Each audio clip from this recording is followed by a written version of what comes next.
Hey guys, in this video we're going to take a look at how you can clear reading goals data for the Books app on the iPhone 14 series. First, let's go back to the home screen by swiping up at the bottom of the screen, and on the home screen tap on Settings.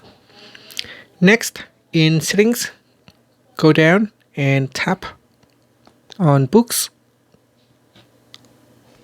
In the Books setting page, scroll down, and in here tap on Clear Reading Goals Data. So tap on that, and then from the pop-up tap on Clear Reading Goals Data, and it said that time spent reading and reading streak data will be cleared and the next time you open Apple Books. And that's it. Finally, you can swipe up to go back to the home screen. Thank you for watching this video. Please subscribe to my channel for more videos.